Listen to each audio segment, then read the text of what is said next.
Yeah, there it is. Slapped you. You probably think I'm finished, huh? No, there's another one. The point being, we're doing Ohio Valley Wrestling Television. It is a wrestling school where people come to learn to be professional wrestlers. We're doing the TV show. The forces up north have sent me the Boogeyman. Now, I was running a professional wrestling show, and they want me to use a guy who's never wrestled in front of an audience before, who's named the Boogeyman, and that's all they give me. Okay, he's never had a match, he's 40 years old, and we call him the Boogeyman. Use him. What we do is, these two guys are having a match, and the Boogeyman comes out from under the ring, and they're going to run, and the referee runs, and then the Boogeyman is going to cut a promo because he held the promo, and then he's going to lead through the side emergency exit, which we have carefully set our wrestling school students in front of, so that they can run and scream, because naturally when Jesus, anybody here seen the Boogeyman? You've seen him? Yeah. Okay, if he's come running to me, I'm taking off, right? So he's going to run, and they're going to scream, and boom, he's out the back door, and he's gone. Oh my God, call the police. Well, I'm sitting there at the announce desk, and he comes out from under the ring. What he didn't tell me was, not only did he have a pair of antlers, I don't know, a pair of antlers on his head. He came up with all these gimmicks. He'd wear a clock around his neck, face paint. He had his voodoo stick that's supposed to be smoking with dry ice. But under the ring, something happened, his ice ain't working. So now he comes out, and the antlers are falling off the side of his head. And his voodoo stick ain't smoking. I don't know what he's been smoking to come up with the voodoo stick, but the voodoo stick ain't smoking. He comes out, he rolls in the ring, the guys run, the referee runs, now he's cutting the promo. Now he can cut an incredible promo, but he's too on the rail just like I am now, and as the Boogeyman walks up to him, he does this. And the Boogeyman's going, ah! He's going. So the Boogeyman shakes the railing, trying to get him to move. When he shakes the railing, it's 8 feet long, so it beams the guy in the head on the end of the stairs, and happens to be one of my local promoters in my spot show. So in the process of jumping up and screaming, get out of his way, I shit myself. Just a little. A little sprinkler system. So finally, Boogeyman goes around, the guy goes out the side door. We're in commercial break. I go in the back. So the guy's like this, right? Comes up. Why didn't you run from the Boogeyman? He said something, but he said it like that. I couldn't hear him. I got the bad ear anyway. I said, what? He said, nobody told me I should run from the... I said, look at this motherfucker! So I said, did I tell you I was going to do this? Pow, pow, pow, pow. Now, you want to fight me? You're a tough guy. You can stand a hell of a chance of whipping my ass. There's the door. Let's go out in the parking lot and beat the fuck out of me. Because if you think you're a tough guy and you want to fight somebody, you want to fight this guy, he's going to fucking kill you. Bam, bam, bam, bam, bam. You see that? You understand that now? Bam, bam, bam. Get out of my building. That's my opinion, but I'm right. Don't worry, bitch. I didn't forget about you. There's a slap for you. Slap, slap, slap. And he's supposed to be a brilliant mind. I never got to find that out. For first time, like, if people might not know about it, explain your side of the incident where basically you laughed at the Boogeyman instead of showing fear. Were you told to show fear? Like, what was, for somebody that never heard the story between you and Jim Cornette, what happened there? Yeah, so I had been to the beginner's class. I just got to OVW. I've been there for a month. And I just got promoted to the intermediate class. Oh, Jim was never there before? I never met him before. I mean, okay, so he was there. He was there somewhere, but he was with the intermediate and the Gotcha. advanced class. Okay. The advanced class is also the WWE developmental contracted talent at that time. So I get to this intermediate class, and everyone's like, hey, welcome, you can come watch the show on Wednesday night. The intermediate class is allowed to come to the show, help out, watch the show, whatever. So I came, my first time, with my daughter, and I'm sitting in the audience, but the the intermediate class had a special section that they sat in. And I guess they were supposed to facially sell what was happening in the ring. Well, no one told me, right? So I'm sitting there with my daughter. And I think I may have met Marty earlier in the day. So anyway, he was having a wardrobe. It was his debut. He was having a wardrobe malfunction. The horn kept sliding down. Cornette's getting frustrated. And then he turns towards us. My daughter was sitting right in front of me. So my daughter she was 9 or something, 9. And I thought, oh, that's cool. He's going to scare my daughter. So I'm smiling like, this is going to be good. She's going to shit her pants. But little did I know he was going to exit out the door behind us. So he made a gesture towards us, and Cornette's like, from the announce table, he was doing commentary. And he's like, move, move, move, show fear. You're supposed to be scared of this guy. Or, he lost it. He just lost it. Was there fans there too, or no? Yeah. This is a TV taping. Okay. So he just, whatever. So we moved out of the way. Boogeyman left, and then I thought that was the end of it. Then referee Goose Mahoney came out. It's like he didn't want to hear the answer. He's like, were you sitting here? Because there's a bunch of us sitting there. Are you wearing all black? And everyone was kind of wearing all black. And he's kind of like, I'm like, yeah. He's like, okay, it's you. And he's like, would you mind coming to the back for a second? And I'm like, sure. You know, I thought I did something they liked. Right. And like, I like that guy's facials or whatever. So I get back there. As I come through the door, he's barreling at me like, you think this is a fucking joke? You think this is a joke? Blah, blah, blah. And And the first thing went through my head, I'm like, if I hit this guy, I'm going to be deported. I'm a Canadian in the United States. I just got my little apartment. And you know what's funny? What went through my head? So I decorated my apartment. I went to Walmart and I bought some end tables, and I went to Goodwill, and I just bought this couch. Right. And I put the couch in, and that was like the final piece. My apartment was now decorated. It took me a month or whatever to get all the little pieces in my spare time. And he slapped me. I'm like, damn, I just got my couch. So I'm thinking like, I just got my apartment set up. I don't want to be kicked out of the country now. So I had to suck it up. Yeah, man. He ended up doing even a little paintbrush.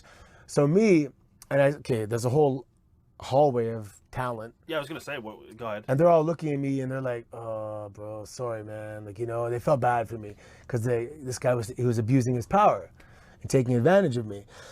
So the one thing I wanted, and I was in good shape at the time, I was jacked up, and I made sure he knew that, look, your slap isn't moving my face at all. You're a weakling. He says, you're obviously abusing your power. You have no power here. If it comes down to survival, you have nothing on me, right?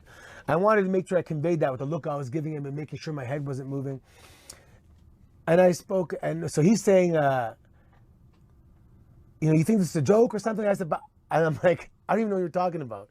I'm just in the audience, And then he's like, oh, you're not selling the Boogeyman? I'm like, why would I do that? I don't understand what you're saying. Like, what's your point? You think this is funny? And I'm like, anyway. And then Joey Mercury, I remember, he's like, just shut up, man. I go, okay, that's it. So I went back out to my seat, and my daughter's there. And she's like, Dad, what's wrong? I'm like, something just happened. And then one of the referees told me, yeah, you better go. He's still losing it back there. And I'm like, okay, I guess we're gonna go, whatever. But obviously the word got back to the office, and he was gone the next day. And I was hoping, I hope I'm not the guy that, if there's a lot of supporters of Jim Cornette, that I'm gonna be the guy that is gonna be known that the guy who got him fired or whatever.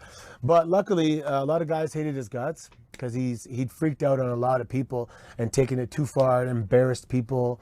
So a lot of guys were pretty happy, and it ended up being a good thing that I didn't get rid of him. He got rid of himself. But if there's an association, people liked it because they really, really enjoyed Paul Heyman coming a lot more than him. Oh God, please! You have to get away! He won't ever stop! Oh, I'm going slap happy! Many months later. Surprise, motherfucker!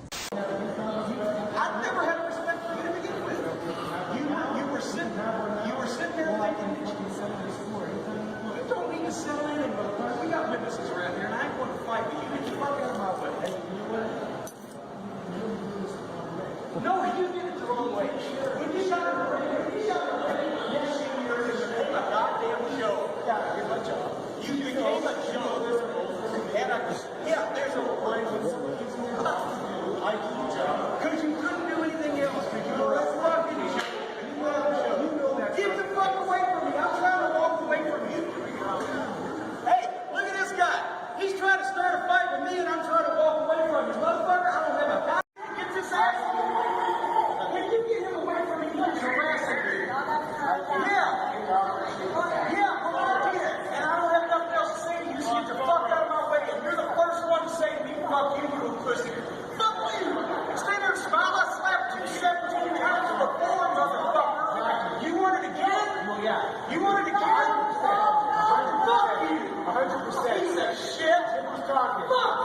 rapist motherfucker. What? Are you delusional? Are you delusional? You fucking idiot. You get up in my fucking face and hold on. Hey, I'm trying to leave, but you won't leave me alone, fucking degenerate cocksucker. So if you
Jesus Christ.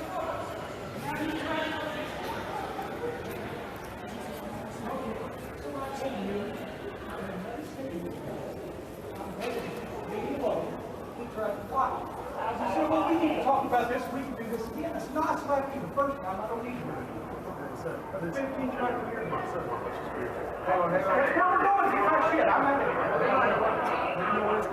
Yeah, right over here. Look, listen, I want you to go get his stuff. It's a good and roll into the road and those things. I'm going to this motherfucker. Get out of the goddamn way.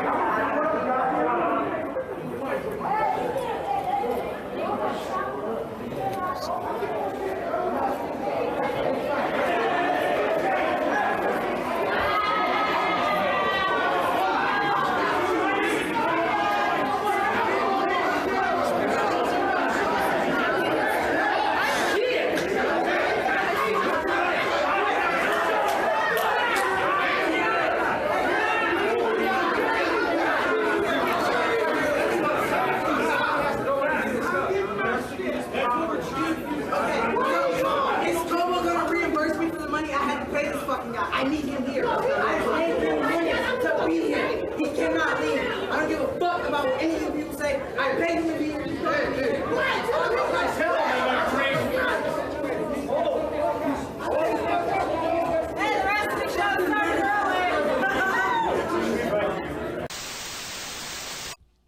early. So, are you going to tell us about Santino whipping your ass yesterday?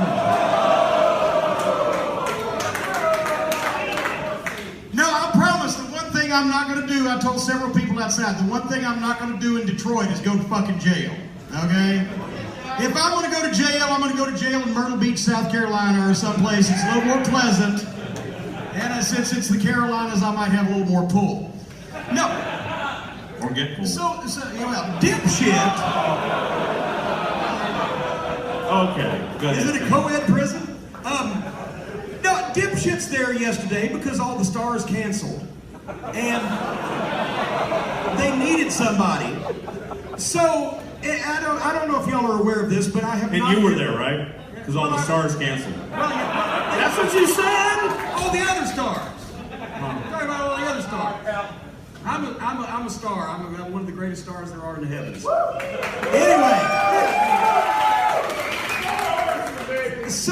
Anyway, I saw him there. I don't know if anybody knows or not, but we've never actually spoken to each other. 12 years ago, he was a stupid fucking jabroni beginner's class wrestler wannabe, who I slapped 17 times and kicked out of my building. Because his old employers, the WWF, was looking for a reason to slide me out of my own company. Then that's why he got a job to go on and become the world's most glorified comedy job guy. At any rate, we haven't seen each other since then. So he was there yesterday, and long story short, too late, he feels the need to relitigate this matter because I was ignoring him because I was trying to be professional, and he was ignoring me because he's an idiot. But then when I go to the food court to get it, because I understand the chicken club at the Cobo was to die for. So I think Supermouth told me that also. Anyway, so I'm going to the food court. He walks up to me in the hallway, sticks his hand out. I don't want to be that guy because I came to entertain the fans and sign autographs and hang out with my old friends. So I shook his hand. And I said, and I'll tell you this short and sweet. Santino, I've gone back and forth about you. Because on one hand, you did me a favor because you got me away from the WWF before I had a stroke or a heart attack. And so that was good because I wasn't going to do it on my own volition because I was stuck. It was my company, my best friend Danny Davis, etc. But I thought I was your best friend. Huh? I thought I was your best friend. I'll only tell you that when I need to get booked. Okay. But on the other hand, you didn't mean to do me a favor because you were a jabroni wannabe in the beginner's class that called the office to get heat on me because you knew that's what they wanted and that way you'd get a spot. And that's what you did. So even though you did me a favor, you didn't mean to. So therefore, I shook your hand. We ain't got nothing to talk about. Good day. Start to go. He wants to relitigate it. But I was only there 3 weeks. I said, if you've been watching wrestling for 3 weeks, you knew what the fuck was doing. You were fucking smart ass. You goddamn jabroni comedy jobber that got a spot by getting heat on me, and we don't have anything to talk about. And I go to leave again, and he don't want to. He said, no, and he starts to say something else. I said, look, what do you not understand about we don't have a conversation to have because I'm embarrassed that you were in my fucking profession. You were a joke. And then he said this. I swear to God, he said these words. If I'd ever said these words in a locker room when I first got in the business, the boys would have burned my bags and kicked me out. I would have never been allowed back again. He said, but my employer gave me a role to play. Well, you sucked at it. And that's when the videotape, he said, you didn't respect me. And that's when the videotape you see on Facebook picks up. I never respected you. Because who the fuck is this fucking guy, right? So I'm walking away from him again. Then he gets the third time. Imagine this also. You've had one interaction with Jim Cornette in your life and it didn't end well. And he tells you he wants to walk away from you 3 times and it ain't going to get any more cordial. And you don't let him. Who's looking for a fucking problem? I tried to walk away from him the 3rd time and he gets in my face and says, well, we can settle this right here. While we're standing in public with fucking witnesses, with goddamn cops around, I said, motherfucker, we ain't got shit to settle. I ain't gonna fight you. We got witnesses here. Get the fuck out of my way. And like the little dickless pussy that Santino Gorilla was, and if you goddamn go back and look at that Facebook video, I stood in his face, I said, motherfucker, I ain't got a goddamn thing to say to you. Get the fuck out of my way. Now, if he's a big judo, jiu-jitsu jack-off, then he could have hit me. Or he could have walked off the first time I said we didn't have anything to talk about. But what did he do?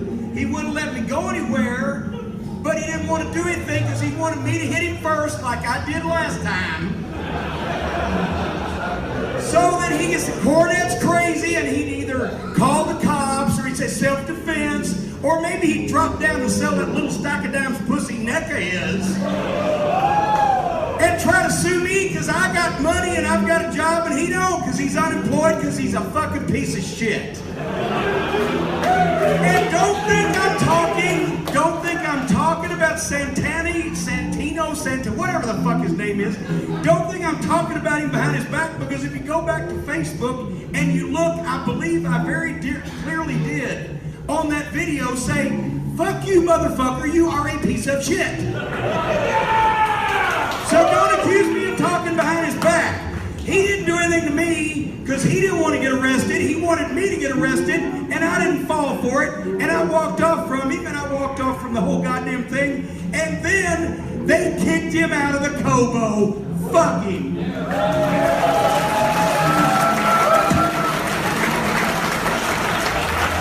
Thank y'all for coming.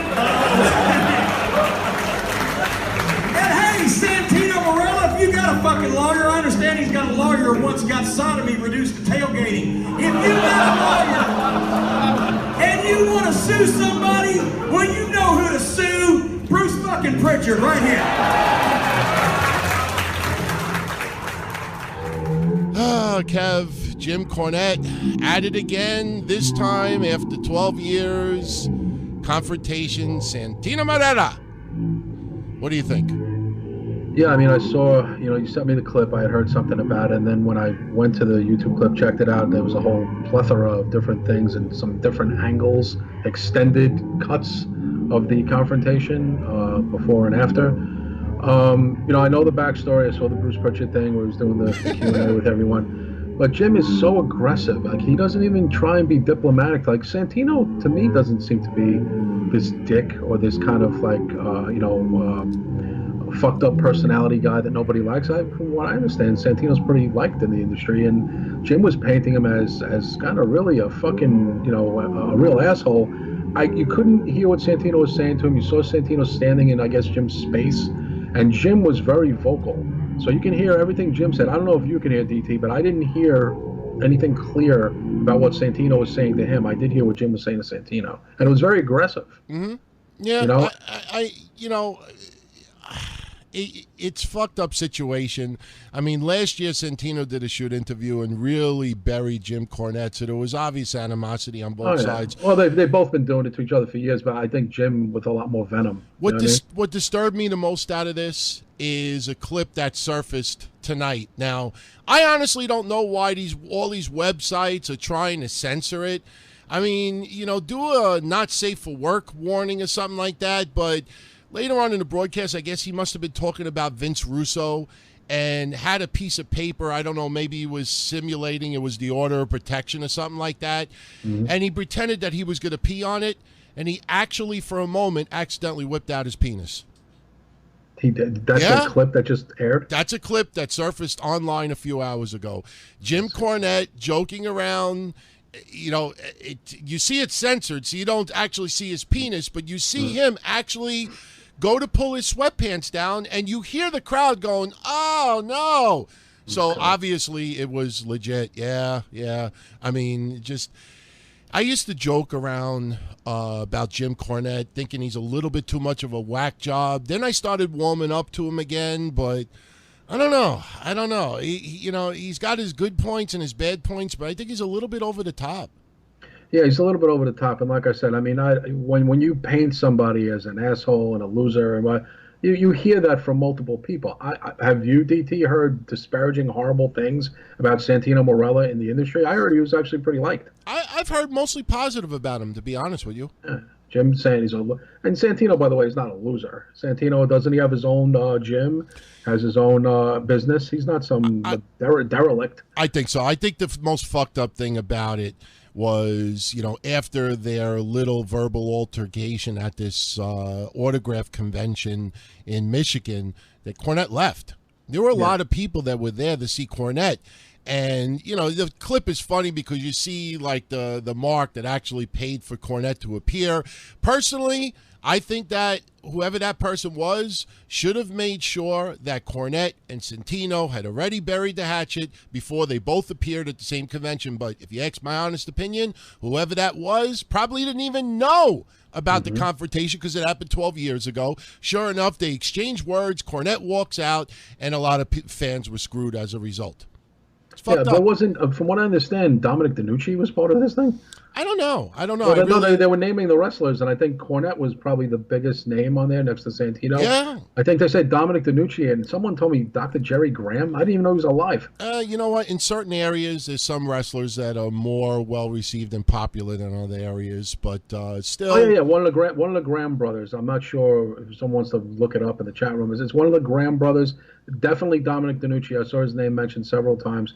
Cornette, Santino, and somebody else. It wasn't a big to-do, but Cornette was probably the biggest name on it. Yeah, I don't think he should have left, though.